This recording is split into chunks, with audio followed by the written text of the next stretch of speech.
Hi and welcome everyone to our 53rd episode of The Little Inside. My name is, as usual, still Tobi, and this week we're going to talk a little bit about how to be more spiritual.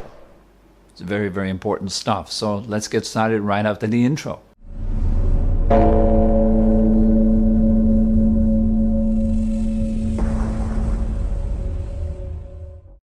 There's one thing about ego. Ego always wants to be a someone. A someone. Here I am spiritual. I am on the path to enlightenment. I'm a meditator. I'm a better meditator than this meditator over there. I'm a worse meditator. I'm really worth nothing.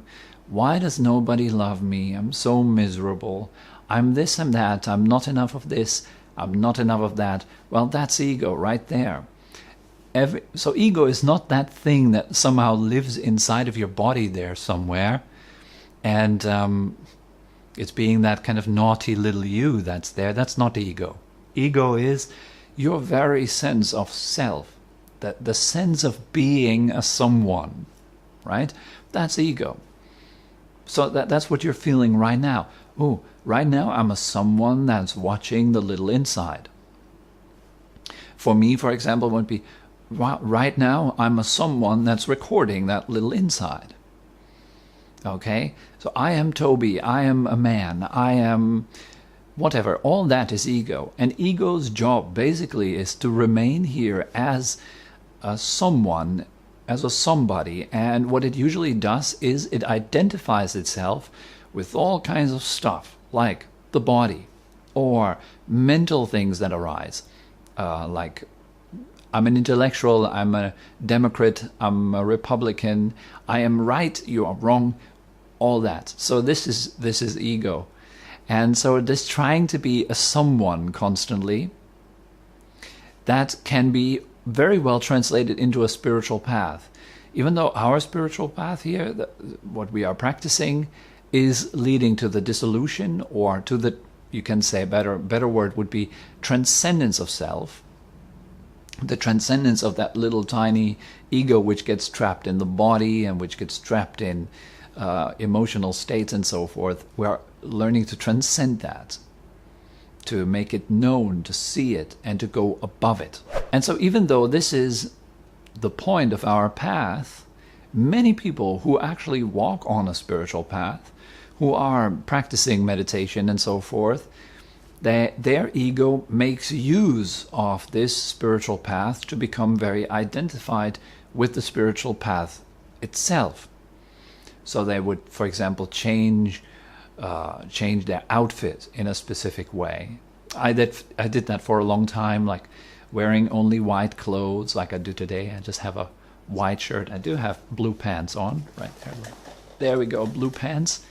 So I'm not only white anymore. Before I used to kind of wear only white, and here my story is when I was in Thailand, or I'm still in Thailand, when I was wearing white clothes. Then in Thailand you do have people on the street who feel respect towards people who wear white clothes, because it indicates that you are practicing Buddhism quite seriously. And so you're a meditator, you're holding a certain set of vows, you are a spiritual someone for them. And so they would just stand on the street and look at me and go show respect like this. And of course, to ego, that feels good.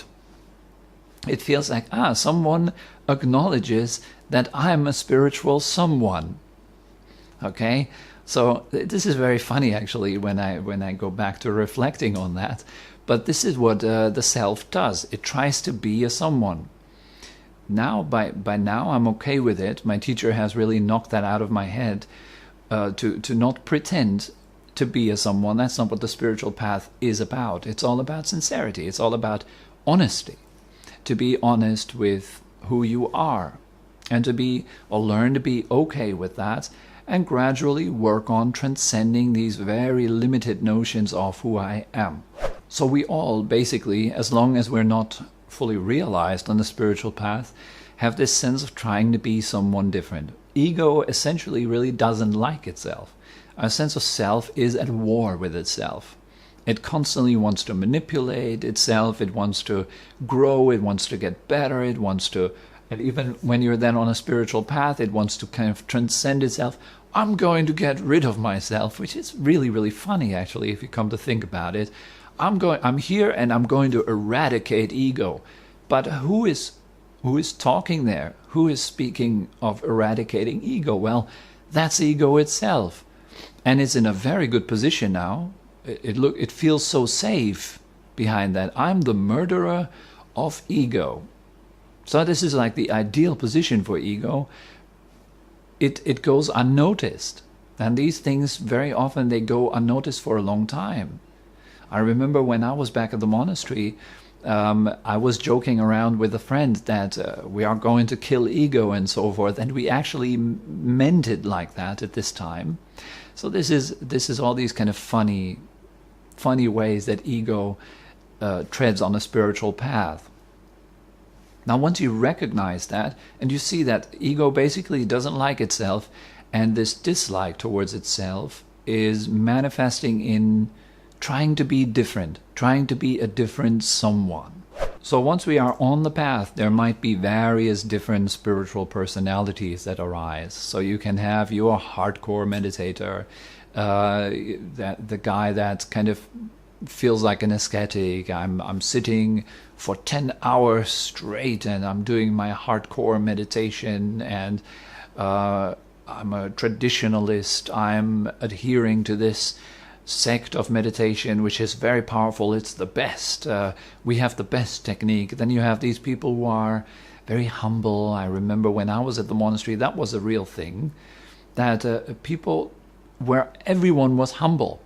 You had a lot of very humble egos there, lots of very humble selves, because if you weren't humble, if you would speak about yourself like, yeah, I had a great meditation right now, then people would look at you like, wow, you're too proud. It's not about the self. It's all about, going beyond the self and being more humble. And so everyone was very humble, including myself. And if someone would come along and praise me and say, wow, Tobi, you are really good at reading the Tibetan texts or something like this, and I would feel a sense of inflation inside.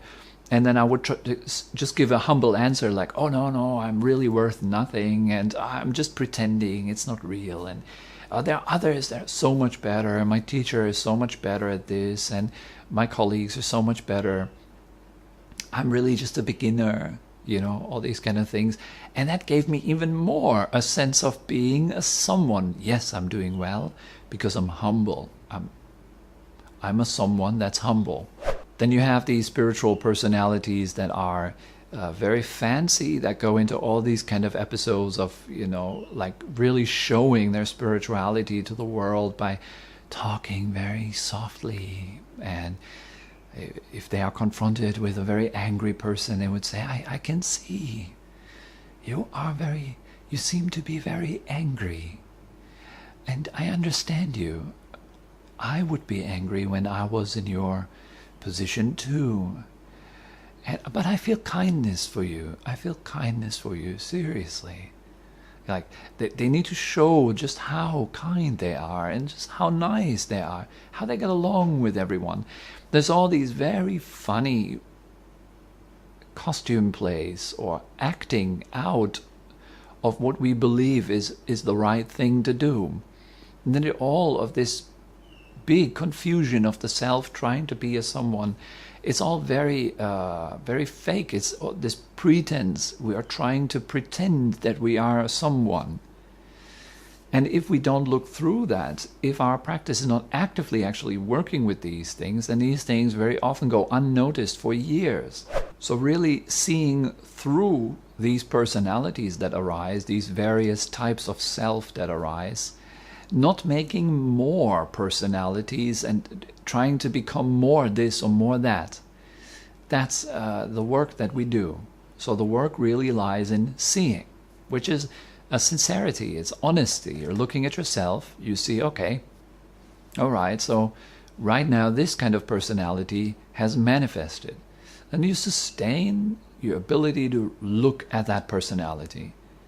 See it in the mind, how it wants to express itself, why it really wants to express itself in such a way? What's the return if I now make my voice very soft and I say, guys, I love all of you. Thank you for watching my little insight videos. My heart is wide open to all of you beautiful souls out there. I'm blowing kisses to all of you. It is so nice to be with you together, sharing this sacred space with each other. If I don't notice what I'm doing right now, and that I'm forming, that I'm building, and I'm getting better at this particular personality, and then I'm very attached to that particular personality, I'm inauthentic in what I do. And, if your spiritual practice leads to inauthenticity, then we tend to deny our humanity. We tend to deny that we do get angry and upset. It's no problem, it's okay. I'm not angry at all. But deep down inside, we're boiling. So it is really important to actually be honest about that. You don't have to say these things, can turn into another personality. Right now, I'm very honest and I'm feeling really angry. And I'm saying that to you. Why? Because I want feedback. So it's really important to learn to look through that. And it doesn't have to be like a sort of a bitter work at all times. Sometimes it's a bit bitter because being honest with oneself is not always easy, admittedly. But you always have this chance to actually work with yourself from a perspective of humor, not from this serious, oh my God, I have so many flaws and I have so many personalities, because that's just another personality, right?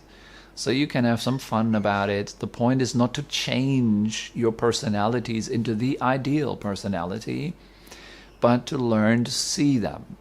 Of course, changing our personality in wholesome and skillful ways is a very vital part of the path, but it's not all of the path. Here in this video, I'm particularly encouraging you to learn to see through these various personalities, see them for what they are. There is another personality. This too shall pass. And to see that with a little bit of humor. It's good fun to actually learn to look at yourself and to see that these various things are really just there for the sake of getting feedback. We want to feed on our emotions. We want to feed on the emotions of other people. This is what we do, right? This is what keeps us alive. It gives us a sense of self, a sense of me. And so we're not looking through the self because the self is a bad thing.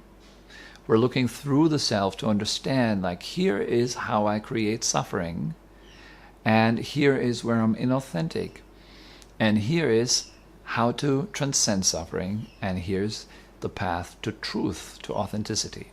So this is the end of episode 53. I hope that it was useful for you guys.